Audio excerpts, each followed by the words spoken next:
Teniški navdušenci, lep pozdrav. Danes sva s sinom Larsom v domačem okolju, da naredimo zopet en trening za naše najmlajše, kajti tisti so mogoče malce prikrajšani in sedaj še ne morejo iti na teniško igrišče, ker treningi niso dovoljeni in si lahko pomagamo z vajicami, ki si jih sami izmislimo doma.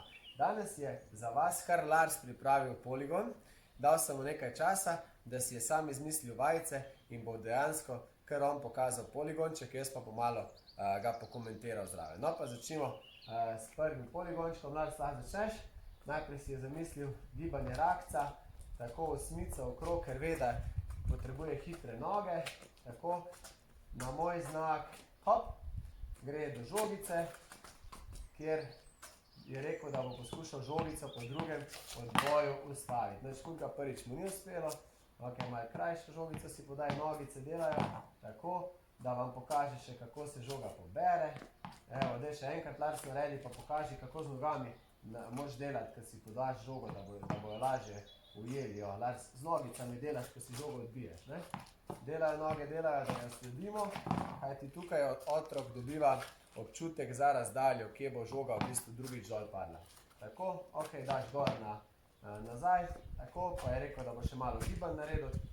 Tako, aha, to je že križno gibanje, križni korak, tečeš, preskočiš, tako še malo nogometa in ali bo gol, odlično, prvi gol je zadev, otroci ponovadi si zelo radi dajo še cilje, da zadanejo neke točke, ok, pa druga varianta, ne, greva gibanje naprej nazaj, teče naprej nazaj, hitro, da se učimo gibanja vintov naprej, pa zvratnega gibanja, hop, vzame žogico in sedaj bo poskusil, da mu žoga ne pade na tla. Tako noge delajo, Lars malo pozablja na noge, tako pa damo novo žogo.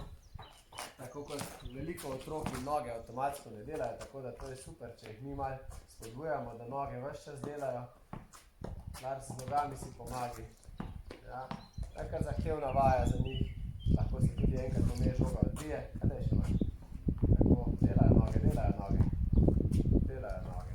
Tako, pač poskušajo na svoje načine žogo držati v zraku. No, bravo. Vidite, ko je noge aktiviral, je takoj delal boljše. Ok, Lars, odložiš in lopar in žogo, tudi lopar.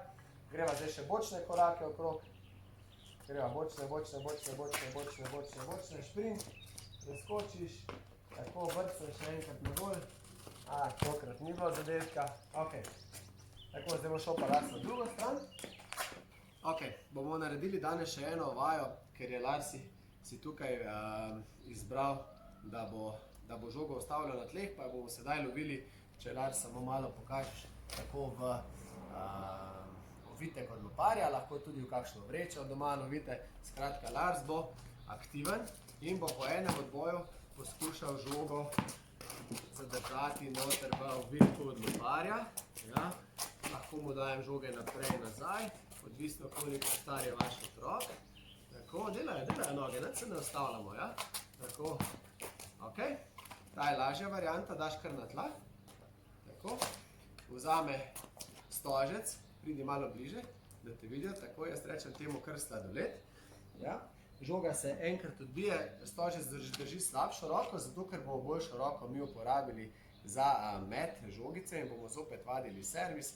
Vedno lahko to vajo uporabimo, zato da otroci res veliko mečejo, da se naučijo že prej giba za servis. Ok, Lars, spet si aktiven, žoga se enkrat odbije, primeš in ciljaš stožec.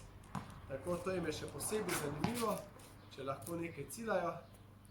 Tako, tam ko ujameš, tam ciljaš. Tako, ja, vržeš, odlično, delajo noge, opa, vržeš. Bravo. Ok, tako, Lars, petka, odličen poligon si izmislil. Naredite vi svoj poligon, pošljite nam ga, da bomo midva dobila nove vaje, da se bova lahko zabavala na tenisu. Do takrat pa ostanite zdravi, igrajte tenis, zabavajte se in se vidimo zopet jutri. Lep pozdrav!